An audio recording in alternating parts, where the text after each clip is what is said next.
Disclaimer: this is audio horror fiction. If darkness or the creatures it holds scares you, leave now.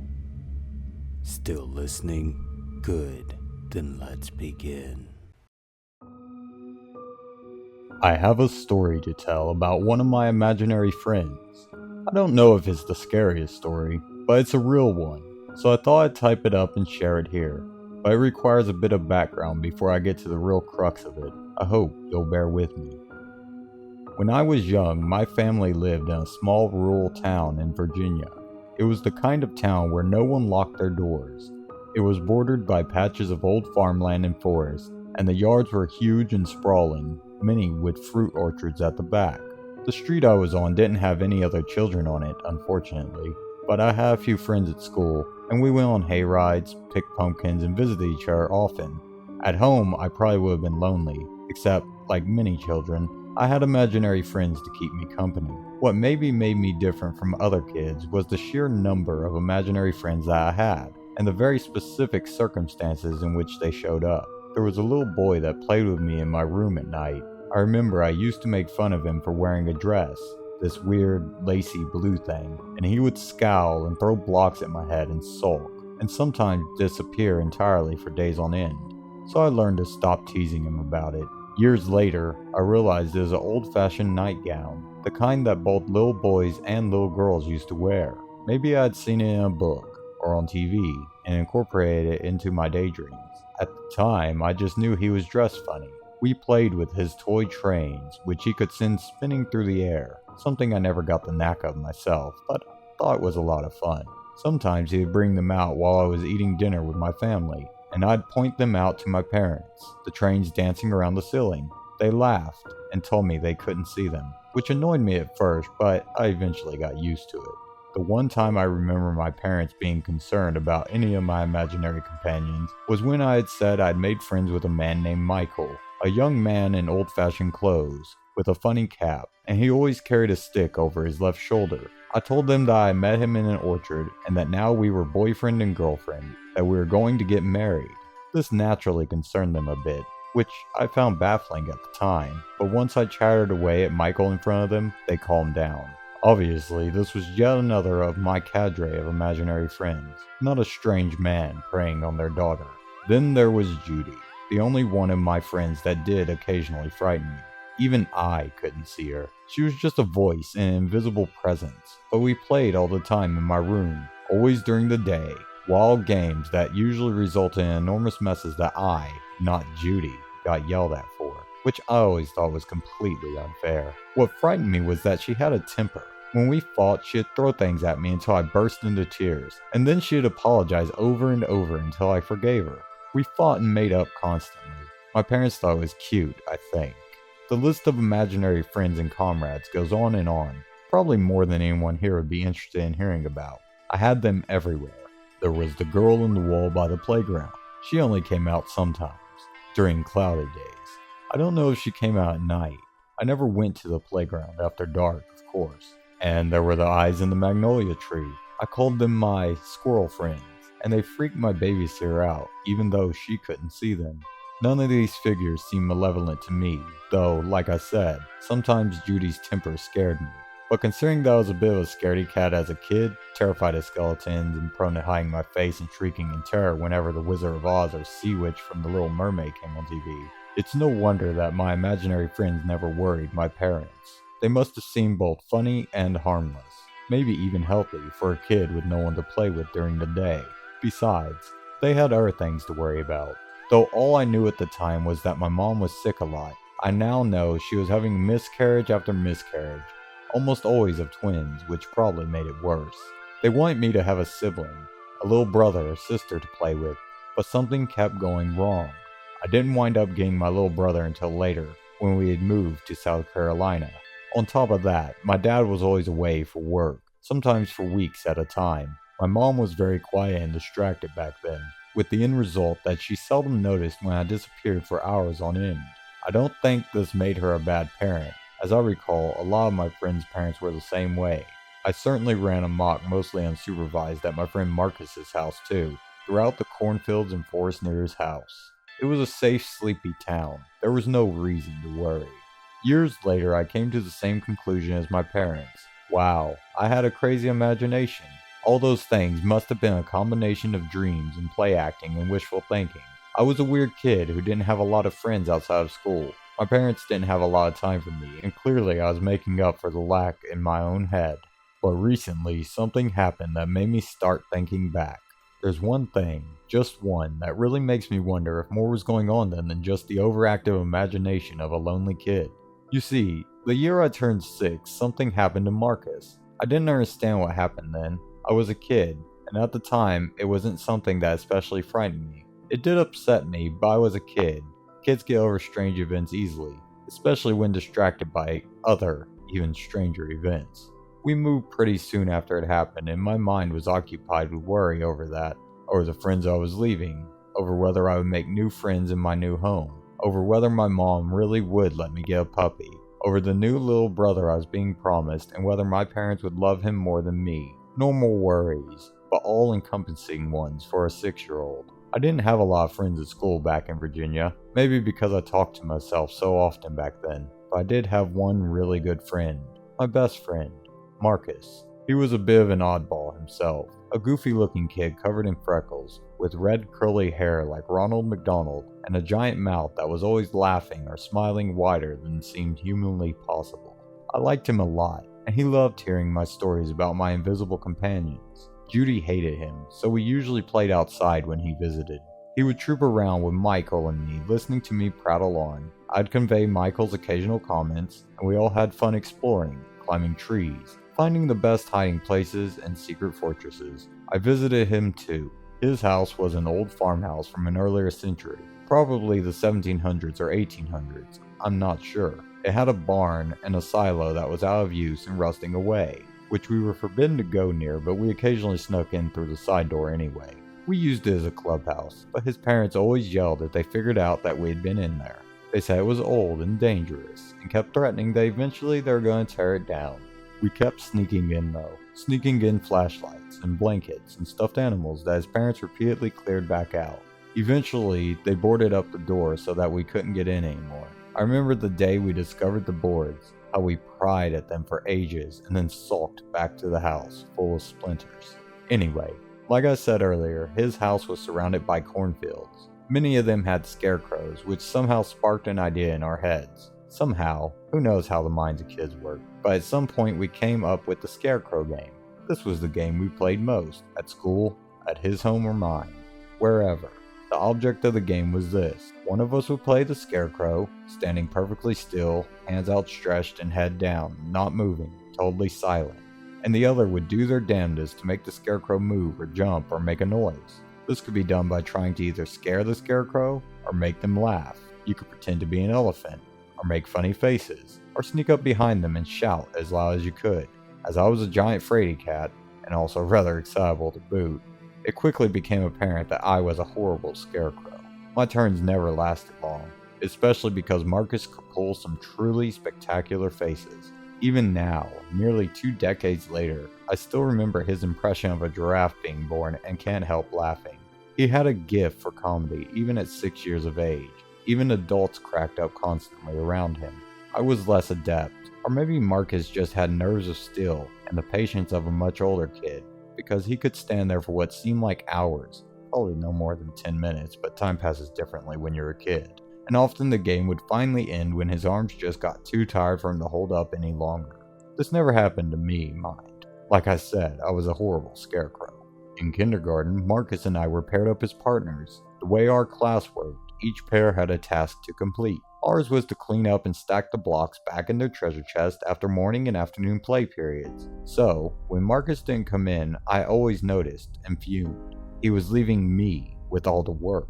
Never mind that I did the same to him the week I had the flu, or the time Mom was too sick to walk me to school. One morning, I think in October, or maybe November, it was just before it had gotten cold enough to bundle up during the day, still warm enough during recess to run around without a jacket. Anyway, one day Marcus didn't show up. I was already mad at him because for some reason he hadn't been there to play all weekend, his parents not answering the phone when mine called. So I was extra mad that morning as I stacked the blocks alone, throwing them around haphazardly. When we broke for recess though, Marcus was waiting outside, waiting for me. It was a sunny day, sky bright blue, and I remember that there was a strong breeze blowing. Leaves were falling everywhere, skittering around in the breeze in a swirl of crackly color, and a bunch of my classmates were already racing around, making piles and throwing them at each other, shrieking and making the normal sounds of a playground filled with kids. But Marcus just stood there in a bubble of silence, arms outstretched and head down. He was wearing a red shirt that clashed with his orange hair. He was playing Scarecrow. I was still a little bit miffed that he had skipped out on his block duties, but I was glad to see him. There was always the other girls in my class that I could have played with, Peggy and Meredith and Ashley, but I never got along as well with them as I did with Marcus. Marcus was my best friend. It was always more fun when he was there. That day, though, Marcus played the Scarecrow better than he ever had before. There was a cut on one of his hands, but he just stood there and let it bleed, the blood dripping off his fingers and falling on the leaves. His hair looked weird too, matted down on one side, and wet. That scared me a little, but Marcus had never minded cuts and bruises as much as I did, and was good at hiding them from his parents later on so we wouldn't get in trouble. So it wasn't that strange. What was strange was how well he played that day. Nothing could make him move. Not even when I got frustrated and broke the rules and shoved him. He just stood there, head down, arms out, mouth unsmiling. He didn't get tired, didn't put his arms down, didn't obey the unspoken rule that after a while the game had to end. That was the rule, and he wasn't playing fair, and he hadn't even helped me with the blocks that morning. Fine, I yelled, frustrated enough that I was practically crying, and stomped off to go play tag with the other kids. He was still standing there when recess ended. I didn't say anything because I was still mad, but I was even more aggravated when the afternoon, before I could go home, I had to put up all the blocks by myself. Again. I complained to our teacher, who was a young pretty woman, or girl really, not very experienced. I remember she seemed upset, and then she gently suggested that maybe I should get a new partner, which really infuriated me. I shouted, "No!" and that I wanted Marcus, and he should just come inside and help me. When he still didn't, I pitched a tantrum, and my mom had to come and get me. I don't remember what my mom told me. I just remember that I was mad and didn't want to listen. I went to bed early after refusing to eat dinner. The next day, Marcus still wasn't in class. The teacher didn't make me put up the blocks that morning. Instead, she had Peggy and Meredith do it. When we had recess, though, Marcus was still there, standing in the same place, in the same red shirt, playing Scarecrow. At first, I decided to ignore him, running and playing with the other kids, slipping in the leaves, climbing the slide, and playing King of the Play Fort. But I kept peeking at Marcus out of the corner of my eye. Was he mad at me? I finally shoveled up next to him through the fallen leaves and wood chips and stood next to him. And this time, I played Scarecrow too. 2 scarecrows, but I kept losing. My arms got tired. I had to put them down. I didn't understand how he was doing it. He didn't turn and look at me, or try to scare me, or make me laugh, or do anything. He just stood there, stiller than anything. When the teacher called us to line up to go back inside when recess ended, I ran up to her and tugged her skirt, and asked her to make Marcus come inside too. She stared at me and covered her mouth with her hand, and then turned without saying anything to walk the class inside like we always did. I lost it. I didn't understand, and it wasn't fair, and I wanted Marcus to come inside. I screamed, and I yelled, and when the principal himself came out to talk to me and bring me in, I threw myself on the ground and kicked and bit. I don't remember a lot after that. I remember my mom came and got me, and that my dad came home from his work trip soon after that, and that they told me Marcus wasn't coming to school anymore. But he was there! I sobbed into my mom's neck, pretty much worn out, but still determined, because he had been. He had been right there, playing Scarecrow. My mom said in a funny voice that I shouldn't play that game anymore, which just infuriated me all over again. Why not? It didn't make sense. We weren't supposed to move until the new year, but somehow the schedule changed, and we left for our new home in South Carolina soon after that. Judy pitched a fit like I'd never seen before, and then stopped talking to me altogether. My parents didn't make me clean the mess. I never got to say goodbye to my classmates, or the girl on the wall, because I never went back to the school again. When I asked Michael to marry me and move to South Carolina with us, he just looked at me, not smiling, and ruffled my hair, and I, already over-emotional and exhausted and upset, yelled and kicked his shin, and ran back home. I never saw him again. For years, I assumed the timing of our move was just coincidence. It turned out my mom was pregnant again, and this time it seemed to be sticking. I was going to get a new brother, and my dad had just gotten offered a new promotion. They hurried to find a house available, found one, and bought it immediately. It was a good time to move. As a kid growing up, I never questioned it. I was happy in South Carolina. I made new friends quickly, and I had a baby brother and a puppy to play with. Virginia was just a memory, and the horrible last days there faded quickly in my mind. I'd had a fight with my best friend, I moved, I grew up. But now I wonder. You see, I never really thought about that time in my life with any real seriousness. I was a kid, it was a long time ago. I had a wild imagination. Whatever, lots of kids do. As I grew up, I stopped making as many imaginary friends, stopping entirely once I hit middle school. But recently, one of my classmates from Virginia friended me on Facebook, and I thought for the first time in a long time about that funny-looking kid, my best friend from kindergarten, the Scarecrow. I remembered that game. I never really played it once I'd moved. No one else played it right, and over the years I'd almost forgotten about it. I tried to look up Marcus online, but couldn't remember his last name, and I couldn't turn anything up in Meredith or Peggy's friends list either. For some reason, I felt weird asking them about him, so I waited until I was visiting my parents over a holiday break. I brought up nonchalantly over dinner. "Hey Mom," I said in between bites of casserole. "Remember that kid back in Virginia? Marcus, right?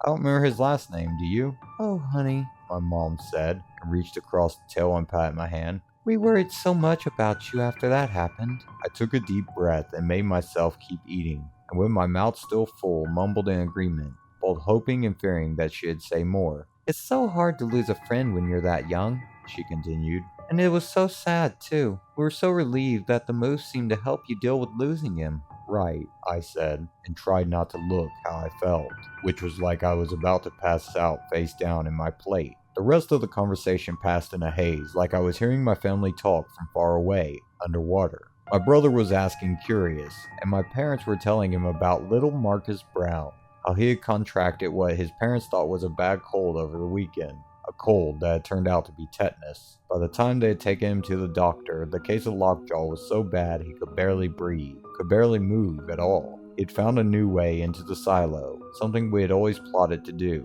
He must have done it without me, and cut himself on the metal as he did. Not badly, but when metal is rusty, it doesn't have to be bad. He had died there, in the hospital. That's why he hadn't come to school that morning, or any morning after that. He had died, and I had gone into hysterics. That's what my parents remember. It fits with what I remember too, mostly. I keep telling myself now that he must have died after I left school. He must have. The cut on his hand and on his head, that must have been what killed him. Killed him after the last time I had seen him. That's what happened. Even if not, it's not like I could trust my own memories. I'd made things up before. I'd made things up all the time. Entire people, whole conversations and friendships. The boy in the room, and the girl in the wall, and Judy, and Michael, all of them. I just had a vibrant imagination, and I was an upset little girl who didn't know how to deal with the death of my best friend. That's all. What makes me shiver even now, though, is that Marcus wasn't one of my imaginary friends, except for those last 2 days when no one saw him but me. It seems like a strange coincidence, and I can't help but wonder, not just about Marcus, but about all of them, about why I saw them, and who they were, what they were. I wonder if I go back to Virginia, if I'd find Michael waiting in the old orchard, if the girl in the wall is still there. I wonder if I go back to my old school, to that playground, if I'd still see Marcus standing there, arms outstretched, head down, waiting for me. I wonder what it would take to make him look up. Thank you all so much for listening. Leave a like and subscribe to help feed the dark machine. If you know anyone who's a fan of horror, be sure to share this story with them. And if you have a story that you would like for me to read, leave me a DM on Twitter @EvilOrphan or an email to the email linked in the description below.